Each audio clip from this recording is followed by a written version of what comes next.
Hello everyone, welcome to the another lecture of atomic structure class 8, myself Suman Singh. So in the last class we have discussed about the discovery of electrons by Sir J.J. Thomson. So now today we will see the discovery of proton. So the presence of this negatively charged electron in an atom suggested that there must be some positively charged particles. That is why atom is electrically neutral, because we know that in the starting when I have started this chapter, at that time I have told you that atom is what electrically neutral, right? So if with the discovery of this negative charge by J.J. Thomson, we have now it became clear that in an atom there is a negative charge, but as a whole if you will see the atom is neutral. Okay, so how why this atom is showing a neutrality? Because there must be some positive charge which is balancing this negative charge. That is why the atom is electrically neutral, right? So this concept was taken by Goldstein, and he discovered the positive charge particle. Okay, which we will see how he has discovered. Okay, so his discovery was pretty simple, as same as we can say that its discovery was same as the discovery of electron by J.J. Thomson. So he has made one arrangement like this. Okay, we can say like this, or let me draw from here so it will become clear for you. So he has made one arrangement like this. Okay, he has made one arrangement like this. Okay, in this arrangement what he did, he has placed two electrode. One is here, suppose, and another one is here. Okay, he has placed a two electrode. Okay, and in one electrode what he did, in one electrode he has made a small hole like this. Okay, in one electrode he has made a small hole like this. Okay, okay, this type of particle is called what? This type of cathode, and this one is suppose this one is negatively charged here. Okay, this one is negatively charged. Okay, and this one is positively charged, this one is negatively charged. Okay, this one is negatively charged, and this electrode is positively charged. Okay, so positively charged is called anode and negatively charged is called cathode. So, and this one he has connected it with a battery. Okay, he connected this with a battery. Okay, he connected this with a battery like this. Okay, he connected this with a battery. Okay, he connected this with a battery. Okay, so this is a battery, he connected this with a battery. Okay, so after some time what did he saw that when he connected this with a battery, he saw that, as you have seen in the cathode ray experiment, one ray was passing from cathode to anode, right? Like this, some rays were passing from cathode to anode like this. Let me draw it in a blue color so that you can easily understand. One rays was passing from cathode to anode like this. Okay, and he called this ray as what? Cathode ray, right? But Goldstein has seen that one ray was passing opposite to this, just like this.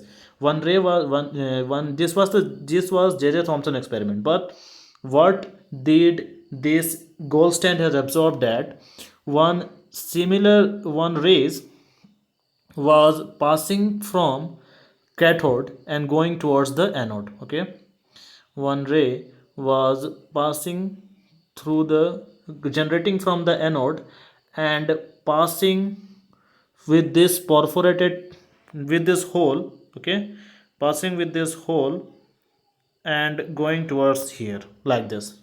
Okay, one ray is generating, just passing from here with with this holes, and just going and striking the here. Okay, simultaneously one ray was passing from here and going towards here, right? He saw that this ray, the pink one, which I have drawn here, this ray he called them as a, this ray, the pink one, this ray, he given the name as positive charge, or we can say that positive rays, or we can say that protons.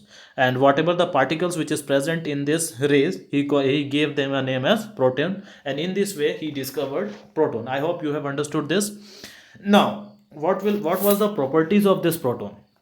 So when he saw the properties of this proton, he observed that the mass of the proton was calculated as being equal to the mass of the atom of hydrogen. Means what? Whatever the mass he has calculated, whatever the particles which were present here in this pink one, okay, in this pink one, he gave them the name as proton, the particles which was present in this ray, and the mass of this of this particles was as same as that of the hydrogen atom, which was 1.672 into 10 to the power minus 24 gram. Okay, now next what he shows that the charge, the positive charge, since it has a positive charge, so the positive charge on a proton is equal to the negative charge on the electron. Means what? The charge of the proton was charge of the electron was what? 1.602 into 10 to the power minus 19 coulomb, minus 1.602 into 10 to the power minus 19 coulomb. But here the charge of the proton was plus 1.602 into 10 to the power minus 19 coulomb. Okay, so in this way he has developed he has discovered the proton. Okay, I hope you have understood this. I am erasing this one. Now next is how how we used to write this. Okay, or how we used to write the proton. So you can see here it is written, we can write like this. Okay, here like this. Okay, like this. Okay, in this way you can write. Now next,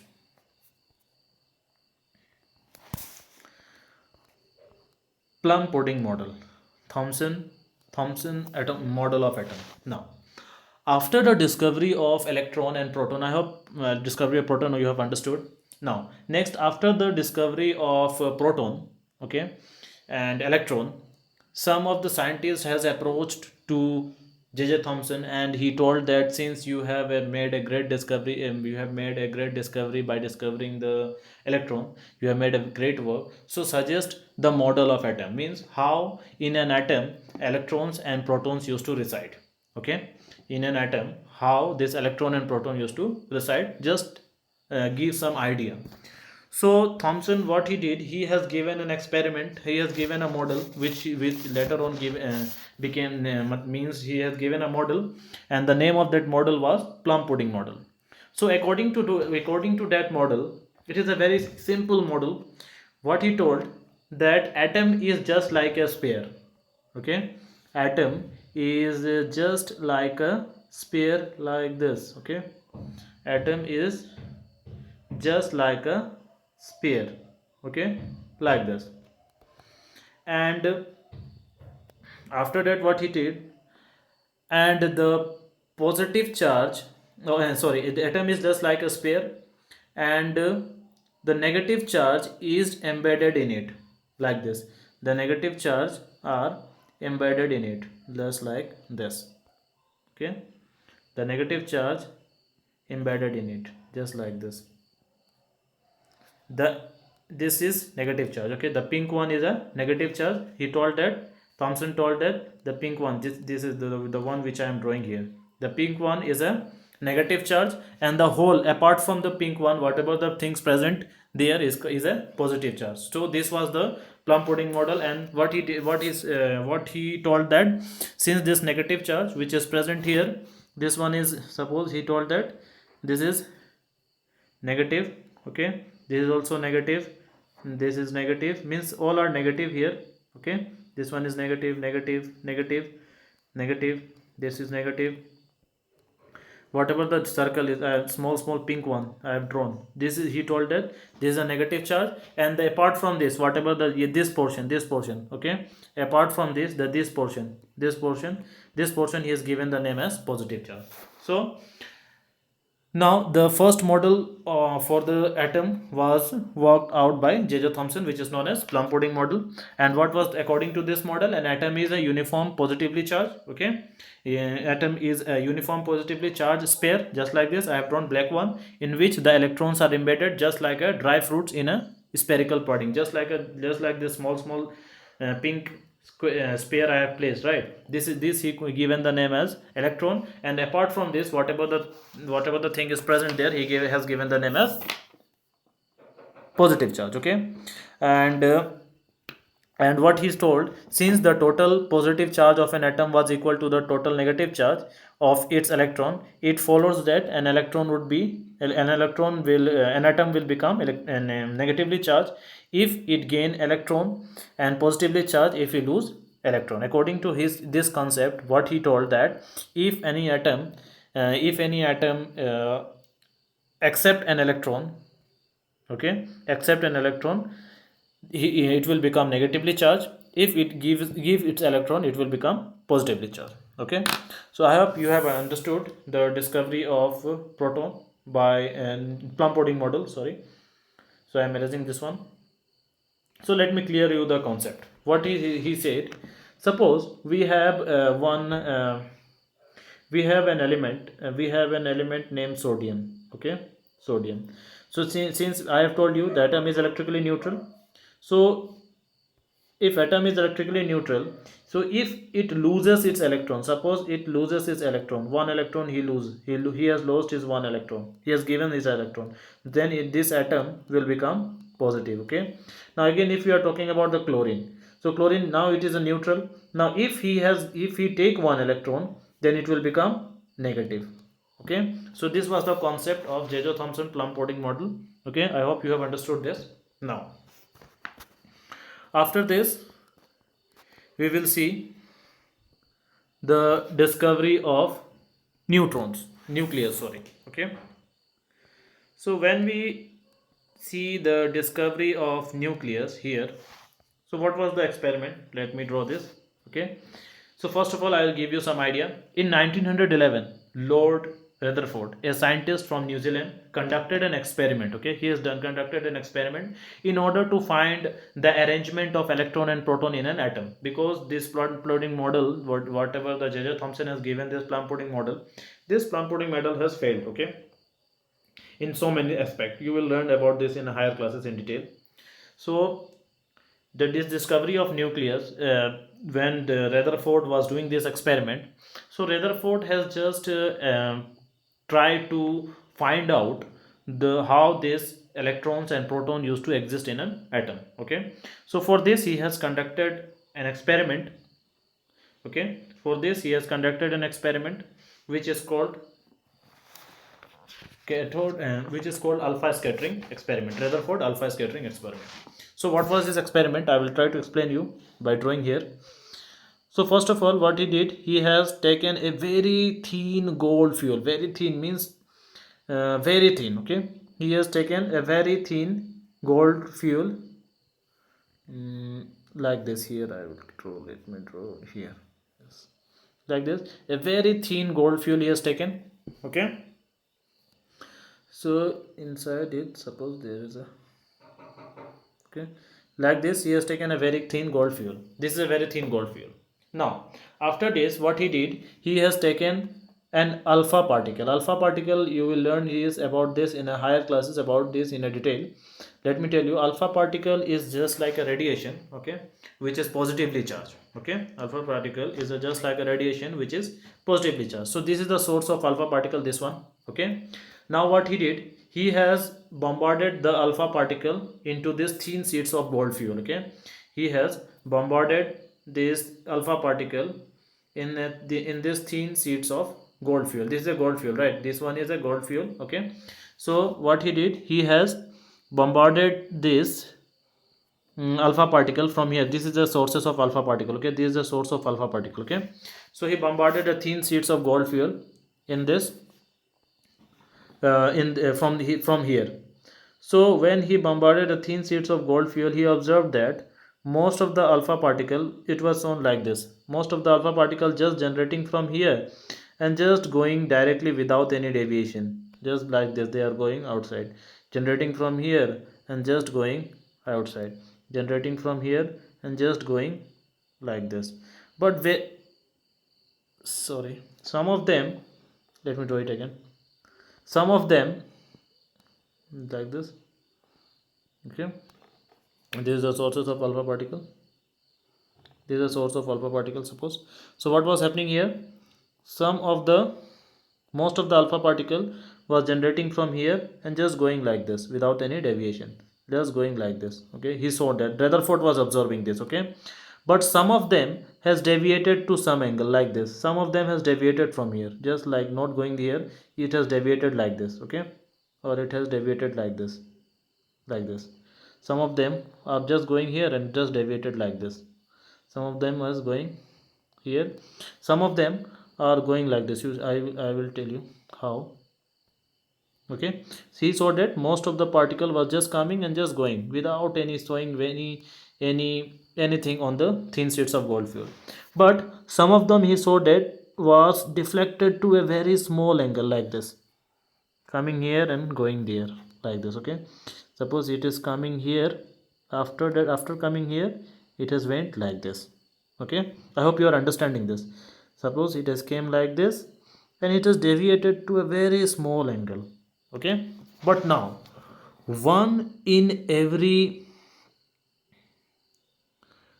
20,000 particles, when 20,000 ray passing in a straight line, so in one out of them is just bouncing back like this, just bouncing back like this, okay, just bouncing like this. So this was the experiment, means most of the alpha particles were just, the green one is an alpha particle here, this one is also a alpha particle, but I am just to make you understand, I have done like this. So most of the alpha particle was just penetrating the this gold fuel, the pink one, gold fuel, and just going out, just going out, you can see, just going out. But some of them has deviated to some angle, as you can see, some of them has deviated to some angle, and one in every 20,000 was deflecting directly here, directly back, right, just going and directly coming here, okay. So this was the experiment.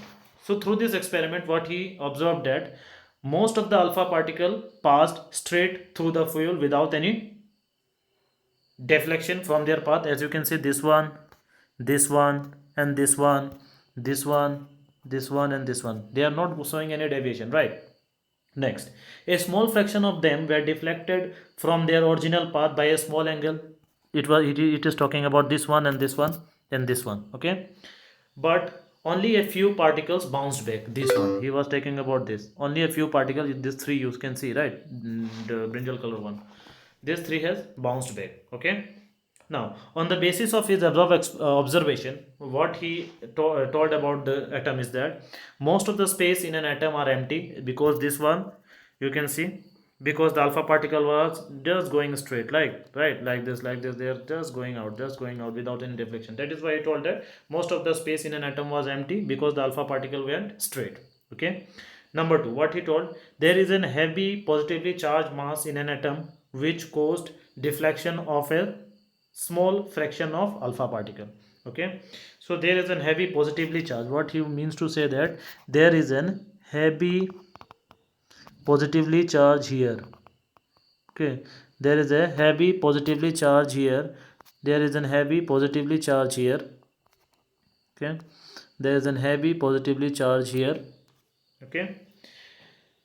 There is a heavy positively charged mass in an atom which causes a deflection of a small fraction of alpha particle. It was talking about this, he is talking about, sorry, he is talking about this, okay, this one, this one. Now next he said that, so that the positively charged mass is very small and is certainly located because only a few particles bounce back, and it was named as a nucleus. And this part, because since it was directly coming back, right, you're going here, just bombarding and just coming back, that is why he has given what he told, that the positively charged mass is very small and is a certain centrally located, as you can say, centrally located, because only a few particles bounced back, and it was named as nucleus. This one he has given the name as nucleus, this one. I hope you have understood this. And whatever I am erasing this one, and whatever I have if you want to take a screenshot you can take. I am erasing this one. You can see here whatever I have told you, everything is here. As you can see, whatever I have told you, everything is here. Okay, everything is written here. So this was the Rutherford experiment. Okay, and based on this experiment, Rutherford suggested the model for the structure of atom. Okay, which was later on some more development came. Now we will see what was the model of J.J. Thomson. Okay, as you can see, Rutherford atomic model. So what was the atomic model? So he has given a very simple means he has given a very simple what we say, no? A very simple model. Okay, so what did he say it about the model of the atom? What did he say about the model of the atom? As you can see here, this one I will try to explain this one. Okay, so what did he say? He said that atom is just like a sphere, like this. Atom is just like a sphere, like this. Wait, atom is just like a sphere, like this. Okay, and nucleus is in the middle of the atom, like this. Okay, and in the nucleus there is proton and neutron. Okay, in proton and neutron in the nucleus there is a proton, not neutron. Only at that time neutron was not discovered, so he has given only the name. In this nucleus there is a proton. Okay, there is a proton, positive charge. Okay, there is a proton. Let me draw this nicely.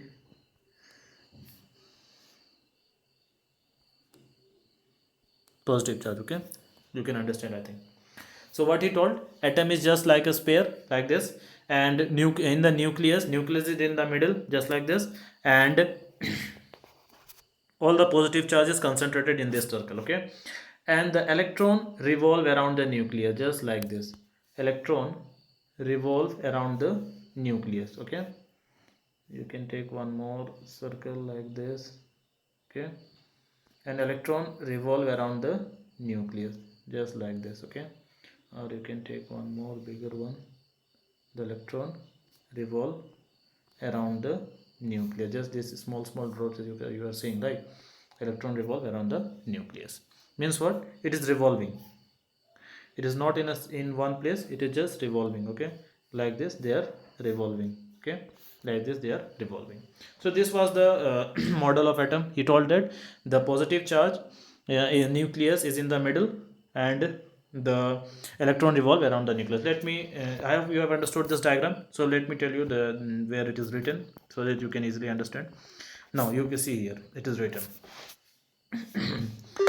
What was his model? He told that the centrally located, he given the name nucleus. Okay, and what did he told? The nucleus is centrally located the nucleus is centrally located, positively charged mass, and the entire mass of the atom is concentrated in it, and it is a densest part of the atom. Okay, same thing which I have explained you. Next, what he says, the size of the nucleus is very small as compared to the size of the whole atom. Means what? You can see here the size of the atom is very this much size is an atom, but the nucleus is very small.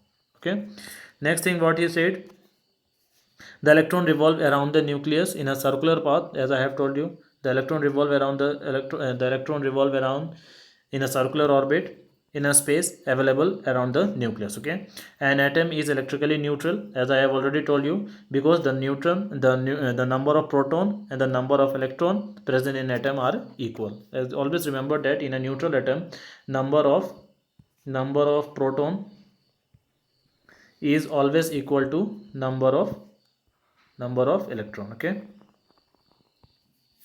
I hope you have understood this. Next next what he said, thus the model is similar to that of the solar system. Means just like the solar system, sun is in the middle, right? So like this atom, and the model of the atom is the same as that of the sun solar system. Just like the sun, nucleus is in the middle, and just like the planets revolve around the sun, in the same way electrons revolve around the nucleus. Okay, I hope you are understanding this, the solar system. Now, just like a solar system, the sun is at the center of the planet, revolve around the revolve around it in an atom. In the same way, the electron revolve around the centrally located nucleus containing proton. Okay, so this was all about the Rutherford experiment. Okay, now keep up to this. In the next class we will discuss about the discovery of neutron by James Chadwick. Okay, I hope today's class you have enjoyed and understood. Okay, so keep up to this till that. Thank you.